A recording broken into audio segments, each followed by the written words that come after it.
Princípio da extratividade da lei penal. A lei penal, mesmo depois de revogada, ela pode continuar a regular fatos ocorridos durante a sua vigência ou também poderá retroagir para regular fatos que ocorreram anteriormente à sua entrada em vigor. Então, essa possibilidade da lei penal ela se movimentar no tempo, nós chamamos de extratividade da lei penal. A regra geral, trazida no próprio texto da nossa Constituição Federal, é a irretroatividade in pes, ou em prejuízo. Ou seja, a lei penal ela não pode retroagir para prejudicar o agente. A exceção é a retroatividade, no caso, in melio, ou para melhor, ou seja, a lei ela poderá retroagir para beneficiar o réu. Então, o artigo 5º, inciso 40 da nossa Constituição, ela diz ali que a lei penal ela não retroagirá, salvo para beneficiar o réu.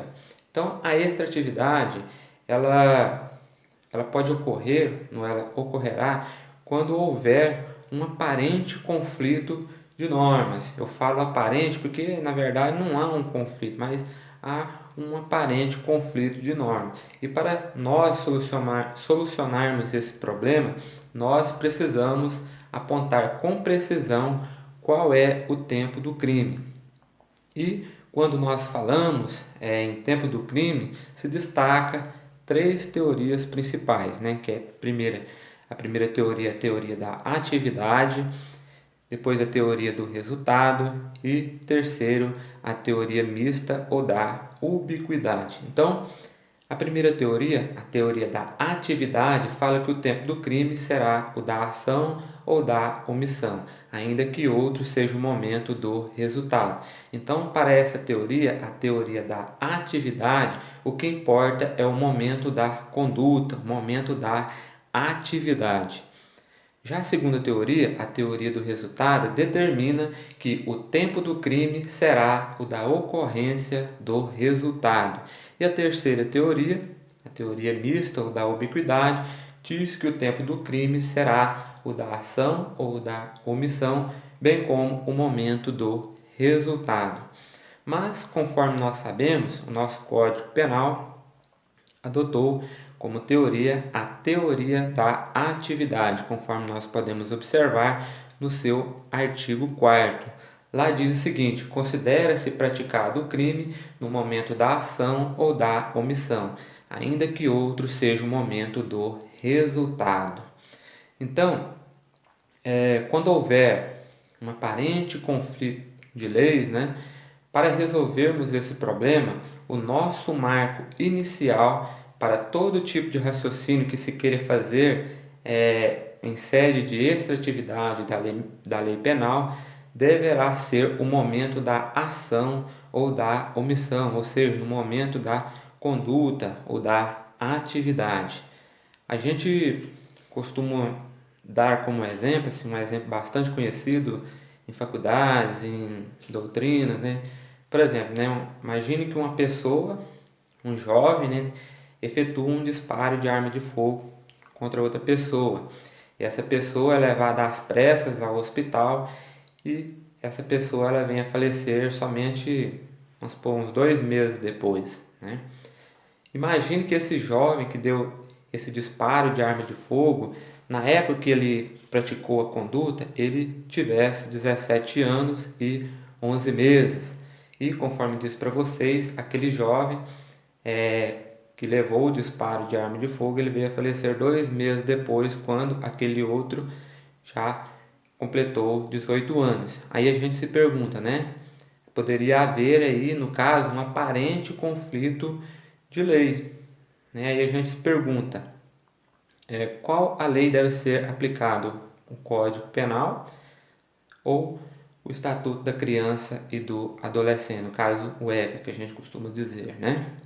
Então, se a gente pegarmos a teoria que foi adotada pelo Código Penal, lá no artigo 4º, a teoria da atividade, lá diz o seguinte: considera-se praticado o crime no momento da ação ou da omissão, ainda que outro seja o momento do resultado. Então, no momento em que foi praticada a ação, aquele jovem ele tinha 17 anos e 11 meses, então ele era inimputável. Então, nesse caso, fica afastado o Código Penal, sendo aplicado então o Estatuto da Criança e do Adolescente. A extratividade da lei penal ela possui algumas espécies. Conforme diz para vocês, chamamos de extratividade a capacidade que tem a lei penal de se movimentar no tempo regulando fatos ocorridos durante a sua vigência, mesmo depois que essa lei penal ela foi revogada, ou também de retroagir no tempo, a fim de regular fatos ou situações que sejam benéficas para o agente. Então, a extratividade seria o gênero, do qual seria espécie a ultratividade e a retroatividade. Ultratividade é quando a lei, mesmo depois de revogada, continua a regular os fatos ocorridos durante sua vigência. Já a retroatividade é a possibilidade da lei penal voltar no tempo a fim de regular os fatos ocorridos anteriores à sua entrada em vigor. Então, para ilustrar o que seria ultratividade e retroatividade, vamos dar um exemplo aqui. Imagine que uma pessoa, o agente, esteja dirigindo seu veículo e venha atropelar outra pessoa e essa pessoa venha a óbito. Conforme sabemos, o parágrafo 3º do artigo 121 determina uma pena de detenção de 1 ano a 3 meses. Imagine que esse fato ocorreu, vamos citar aqui dados, no dia 1º de setembro de 1997. Aí foram feitas lá as investigações e foi terminadas essas investigações no dia 5 de novembro de 1997 e esses autos eles foram concluídos em março de 1998, quando já estava em vigor o novo Código de Trânsito Brasileiro. E conforme sabemos, o novo Código de Trânsito Brasileiro, lá no artigo 302, determina uma pena de 2 a 4 anos de detenção, podendo ainda a carteira da pessoa ser suspensa, etc. Então, a lei mais rigorosa. Aí a gente poderia nos perguntar qual seria a lei que deveria ser aplicada.